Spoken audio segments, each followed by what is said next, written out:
Hello and welcome to a new show I call Jerps in Progress. It's about the builds I started, but I will never finish. The first one we have here is the new FMS Chevy Apache 6x6 that is no longer 6x6. I took off the middle axle. I cut all the mounts off and everything for it. I left the chassis the stock length. I wasn't sure what I was going to do with it, and I just had this extra K10 bed, and surprisingly it fit perfect. The mounting points even lined up, so all I had to do was just cut a little notch so it'd clear the frame. Came out pretty neat. Yeah, I wasn't really feeling the 6x6.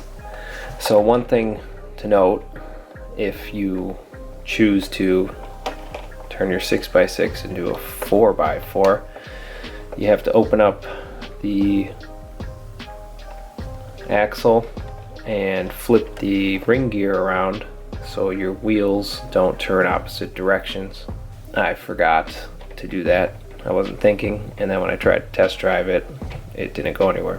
And so I had to correct the wheelbase, so I just printed out some simple links that'll be good enough for this little thing. The plan is to repaint it, weather it, make it look like an old farm truck that was just put together with what they had on the farm, but it'll probably sit in this state for a while. While we're on the topic of Chevrolet trucks, this is the FMS K10 that I stretched and converted to Crew Cab. I will be giving it away once it's done. I apologize that it's taken so long, but it's running.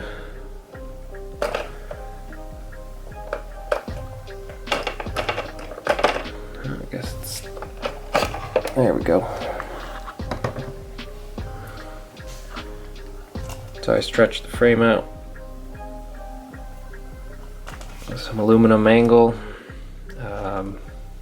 extended the drive shaft with some thin-walled aluminum tube I had, glued it. Should be strong enough. Kind of had to make some compromises with the B pillar just because the way the windows were shaped. It's not entirely perfect, but it's okay. So I'm sorry.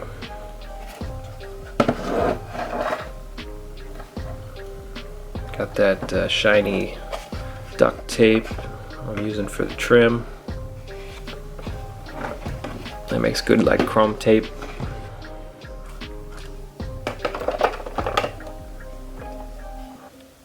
And one more FMS little guy. This is the leftover running gear from the K10 that I cut in half, and I started printing a 60 series Land Cruiser body.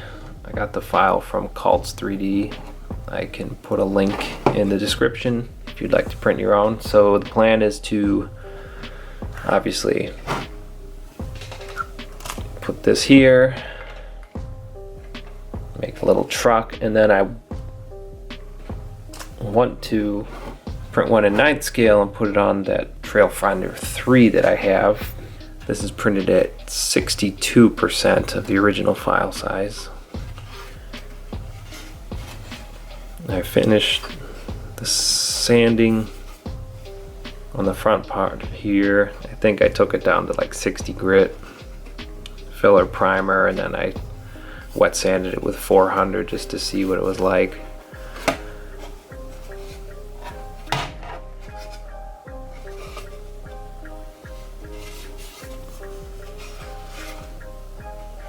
Shouldn't take too long.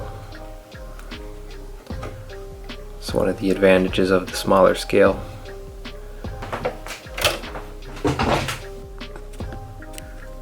last but certainly not least is the Trailfinder 3. I've been messing around with it a little bit. Like I said, I'm going to put a FJ60 body on it.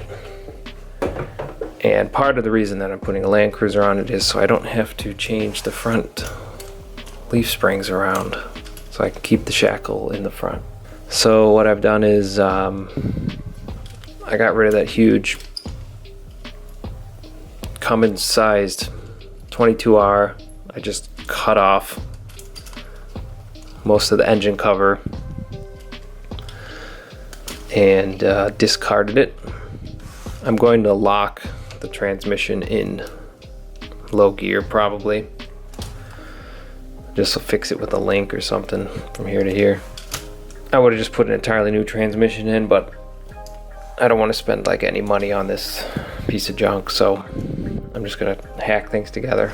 And then the main reason I cut off that stupid engine cover so I could put a servo in the front and lose all that bell crank business. Plus now I kind of have a little more appropriate steering drag link. It would have been nice to put a little further over here so it looks like it's coming from the driver's side, but this is good enough. At least it's a more direct and responsive steering setup. What else did I do? So I kind of fixed the rear shackle hanger. The way they had it, as all of their trucks ever have, it always locked out the rear shackle when it flexed. So what I did, I just drilled a new hole like further in on the hanger, and then I ground off the other bit. I tried just flipping it around and it actually made it even worse. So this is a little better. It reduced the angle because I think stock it was like this. It was like way backwards, and so then it would, when it would flex, it would go this way, and if you tried to force it this way, it would lock. Alright, so that's enough of this. I'd like to fix the mounting point on this shackle too, move it a little further because it just flattens out. Oh yes, and there's one more. How could I forget? My ongoing CUCV Mini-Me replica build. So I got a little more done on the front. I've been trying to fit and sand this 3D printed conversion that I got a while ago that they no longer make for good reason. It's terrible. It's gonna take a lot of work to get it to look right. I would have been better off just building from scratch, but I'm in too deep now. The bed has gone unchanged. That's from Mod 19 RC. It's all printed, but a new edition, I'm going to try to use a 3D printed frame. I think it should be stiff enough for what I'm going to do with it. I found this file online. I enlarged to 200%, so it must have been for like a 18th scale model, and so I think I had to reprint it just a little larger to fit the wheelbase and stuff. But yeah, that'll be a fun experiment. Or like with some cross members, maybe I'll use some metal cross members and transmission mount and stuff. That should stiffen it up, and it should flex just enough to give a cool, like, you know, in between the bed and kind of little twisty thing. That's about it. Yeah, anyway, if you like this new little segment, let me know. If you think I should stop making videos entirely, also let me know. It's too much effort for me. No, I'm just kidding. Thanks for watching. Bye bye.